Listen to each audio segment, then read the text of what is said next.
Assalamualaikum warahmatullahi wabarakatuh. Saya Andi Dwi Saputra, NIM 12350311236 dari kelas 1C, ingin menjelaskan materi matematika dari halaman 29 sampai 34 dan 47 sampai 53. Langsung saja. Nomor 6 ada penjumlahan. Kaidah ini didasarkan pada tautologi P dalam kurung P atau Q. Kaidah penjumlahan ditulis dengan cara P menjadi P atau Q. Contohnya, penarikan kesimpulannya, Taslim mengambil kuliah matematika diskrit. Karena itu, Taslim mengambil kuliah matematika diskrit atau mengulang kuliah algoritma. Penggunaan kaidah penjumlahan atau dapat juga ditulis dengan cara Taslim mengambil mata kuliah matematika diskrit menjadi Taslim mengambil kuliah matematika diskrit atau mengulang kuliah algoritma. Nomor 7, konjungsi.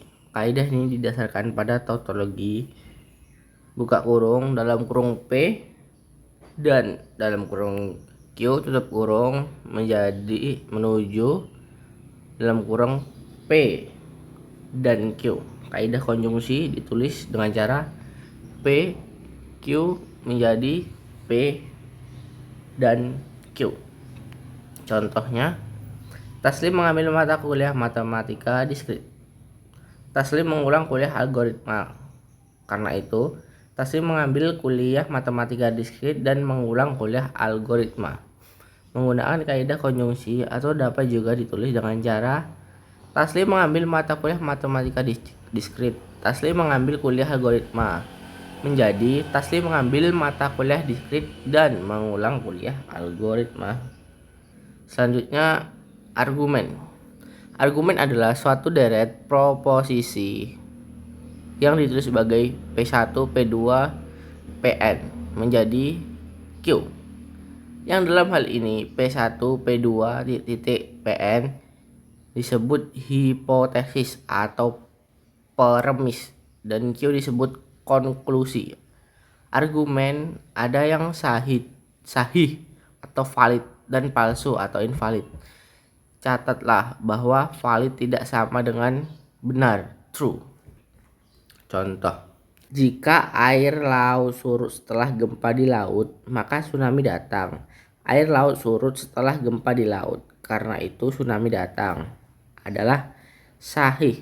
Penyelesaian, misalnya P adalah proposisi air laut surut setelah gempa di laut dan Q adalah proposisi tsunami datang. Maka argumen di dalam soal dapat ditulis sebagai P, Q, P menjadi Q.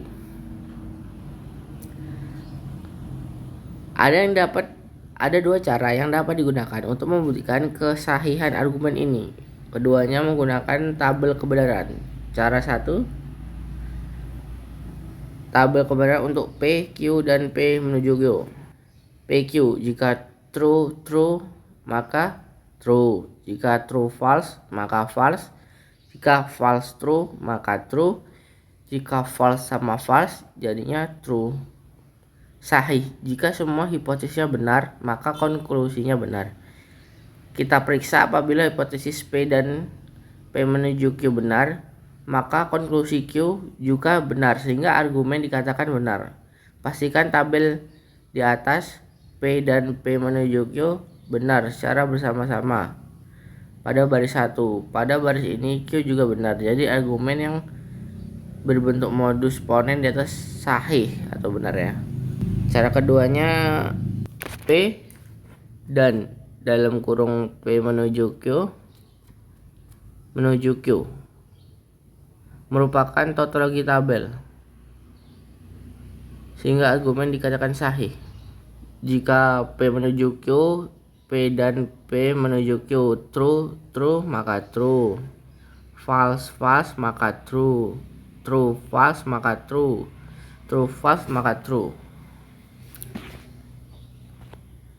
Perhatikan bahwa penarikan kesimpulan di dalam argumen ini menggunakan modus ponen. Jadi kita juga jadi kita juga telah memperlihatkan bahwa modus operandi adalah argumen yang sahih. Bahwa penalaran pada argumen berikut. Jika air laut surut setelah gempa di laut, maka tsunami datang. Jadi laut surut setelah gempa di laut. Tidak benar. Dengan kata lain, argumen ini palsu. Penyelesaian argumen di atas berbentuk P menuju Q. Jadi P menjadi P. Pak, pada hipotesis Q dan P menuju Q benar pada baris ketiga, tetapi baris kedua ini konklusi P salah. Jadi argumen tersebut tidak sahih atau palsu sehingga penalaran menjadi tidak benar. Contoh tabelnya ini P menuju Q, P atau P menuju Q. True jika true maka true, jika false maka true, jika true sama true jadi false, jika true sama false jadi true. Contoh selanjutnya, periksa kesalahan argumen berikut. Jika 17 adalah bilangan prima, maka 3 tidak habis dibagi 17. 3 habis membagi 7, menjadi 17 bukan bilangan prima. Misalkan bilangan prima adalah 17 adalah bilangan prima dan Q adalah proposisi 3 habis dibagi 17, maka argumen di atas berbentuk P menuju negasi Q menjadi negasi P. Tabel 1.18 digunakan kembali untuk memperlihatkan tabel kebenaran untuk kedua hipotesis dan konklusi tersebut. Baris ketiga pada tabel tersebut adalah baris di mana hipotesis P menuju negasi Q dan Q benar secara bersama-sama. Pada baris ketiga ini konklusi negasi P juga benar. Ini berarti argumen tersebut sahih. Contoh 1.35. Periksa kesahihan argumen berikut ini. Jika saya menyukai informatika, maka saya belajar sungguh-sungguh. Saya belajar sungguh-sungguh atau saya gagal. Jika saya gagal, maka saya tidak menyukai informatika. Misalkan P adalah proposisi, saya menyukai sistem informasi, dan Q adalah saya belajar sungguh-sungguh, dan R adalah proposisi saya gagal, maka argumen berbentuk P menuju Q atau menjadi R menuju negasi P. Tabel kebenaran memeriksa kesahihan argumen tersebut ditunjukkan pada tabel 1.19. Baris ke-1, 2, 6, dan 7 adalah baris di mana premis P menuju Q dan Q atau R benar secara bersama-sama, tapi pada baris ke-1 konklusi R menuju negasi P salah meskipun pada baris yang 2, 6, dan 7 konklusi tersebut benar, sehingga argumen adalah palsu. Langsung kita masuk materi selanjutnya, yaitu himpunan. Dalam kehidupan sehari-hari kita sering membicarakan objek-objek diskrit, misalnya buku, komputer, mahasiswa, nilai ujian, dan lain-lain. Ilmu komputer atau informatika merupakan bidang ilmu yang mengurusi objek-objek diskrit. Di dalam komputer digital, objek-objek diskrit ini merupakan data masuk untuk program komputer digital diprogram untuk menyimpan, mengolah, dan memanipulasi objek-objek diskrit. Dalam membicarakan objek diskrit, kita sering berhadapan dengan situasi yang berhubungan dengan kesimpulan objek di dalam satu kelompok atau kelas, dan kita mengacu objek yang termasuk di dalam suatu kelompok. Misalnya, semua mahasiswa tertarik informatika ITB angkatan 2002 adalah sebuah kelompok yang terdiri atas jumlah mahasiswa ITB angkatan 2002 dari Departemen Teknik Informatika. Definisi himpunan. Cukup banyak definisi himpunan disebut dalam berbagai literatur. Definisi himpunan yang dipakai di sini diambil dari LIU 85. Definisi himpunan set adalah kumpulan objek-objek yang berbeda. Penyajian himpunannya, terdapat banyak cara penyajian himpunan. Di sini dikemukakan 4 cara penyajian, yaitu menggunakan elemen-elemennya, menggunakan simbol-simbol baku, menyatakan syarat keanggotaan dan menggunakan diagram Venn. 1. Enumerasi. Jika sebuah himpunan terbatas dan tidak terlalu besar, kita bisa menjadikan himpunan dengan cara mengenumerasi atau menuliskan semua elemen himpunan yang bersangkutan di antara dua buah tanda kurung kurawal. Biasanya suatu himpunan diberi nama dengan menggunakan huruf kapital maupun dengan menggunakan simbol-simbol lainnya. Contohnya, himpunan A yang berisi 4 anggota 1, 2, 3, dan 4 dapat ditulis menjadi A sama dengan kurung kurawal 1, 2, 3, 4. Perhatikan bahwa himpunan ditentukan oleh anggota-anggota dan bukan pada urutan anggota-anggotanya. Urutan anggota di dalam himpunan tidak memiliki arti apa-apa. Jadi kita bisa saja menuliskan sebagai A adalah kurung kurawal 2, 4, 1, 3 atau A kurung kurawal 4, 3, 2, 1. Karena itu beberapa literatur menambahkan definisi himpunan sebagai kumpulan objek tak terurut. Contoh selanjutnya, himpunan alfabet ditulis sebagai kurung kurawal A, B, C, titik, X, Y, Z. Dan himpunan 100 sebuah bilangan asli pertama ditulis sebagai kurung kurawal A 1, 2, titik, 100. Catatan, beberapa literatur menyebutkan bilangan asli natural number dimulai dari 0. Untuk menulis himpunan yang tidak berhingga banyak anggotanya, kita dapat juga menggunakan tanda peti atas elipsis seperti pada contoh 2.6. Himpunan bilangan positif ditulis sebagai kurung kurawal 1, 2, 3, titik. Sedangkan himpunan bilangan bulat ditulis sebagai kurung kurawal titik, min 2, min 1, 0, 1, 2, titik.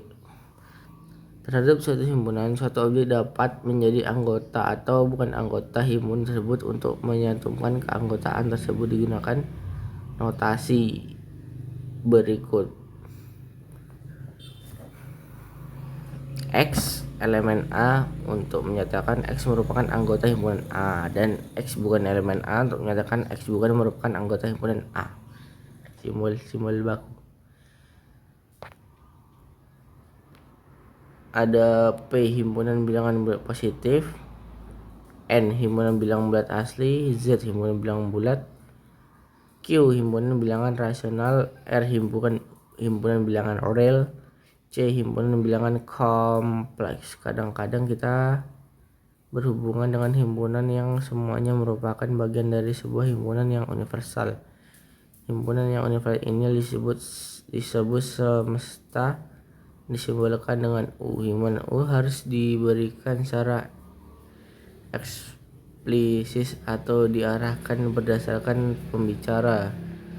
Sebagai contoh, misalnya U sama dengan 1, 2, 3, 4, 5 dan A adalah himpunan bagian dari U dengan A sama dengan kurung kurawal 1, 3, 5. Notasi pembentukan himpunan. Cara lain menyajikan himpunan adalah dengan notasi. Pembentukan himpunan set builder. Dengan cara penyajian himpunan dinyatakan dengan menulis yang harus dipenuhi oleh anggotanya. Notasi titik kurung kurawal X, syarat yang harus dipenuhi oleh X. Aturan yang digunakan dalam penulisan syarat keanggotaan.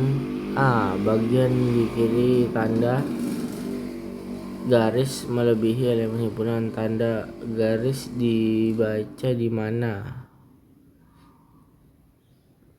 Dibaca di mana sedemikian sehingga bagian di kanan tanda di mana menunjukkan syarat keanggotaan. Setiap ada tanda isyarat yang keanggotaan dibaca sebagai dan.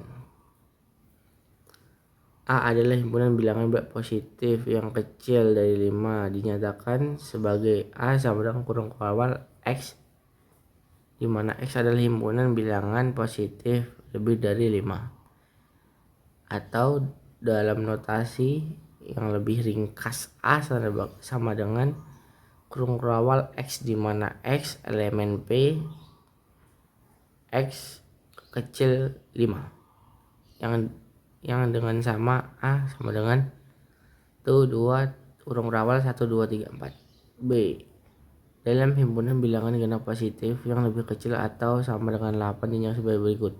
X sama dengan kurung rawal X, di mana X adalah himpunan bilangan genap positif lebih kecil atau sama dari 8. Atau dalam notasi yang lebih ringkas, X sama dengan kurung rawal X, di mana X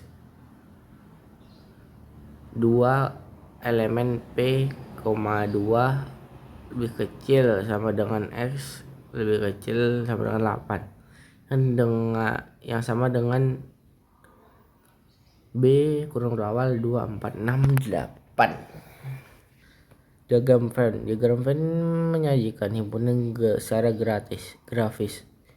Cara penyajian himpunan ini diperkenalkan oleh matematikawan Inggris yang bernama John Venn pada tahun 1881. Dalam diagram Venn, himpunan semesta U digambarkan sebagai suatu segi 4.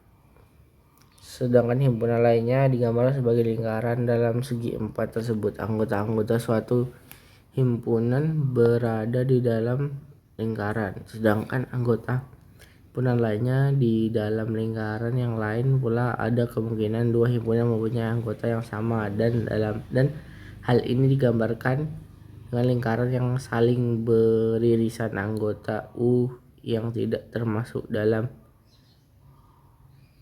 himpunan manapun digambarkan di luar lingkaran.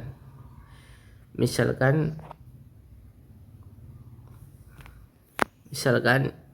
U-nya adalah kurung rawal 12.78, A kurung rawal 1235, B kurung rawal 2568. Ketiga himpunan tersebut digambarkan dengan diagram pada gambar di bawah. Perhatikan pada A dan B mempunyai anggota bersama yaitu 2 dan 5, dan U yang lain yaitu 7 dan 4 tidak masuk dalam himpunan. Jadi 2 dan 5 berada di irisan lingkaran 1 3 8 6, yang A-nya 1 3, yang B-nya 8 6, yang di luarnya ada 7 dan 4.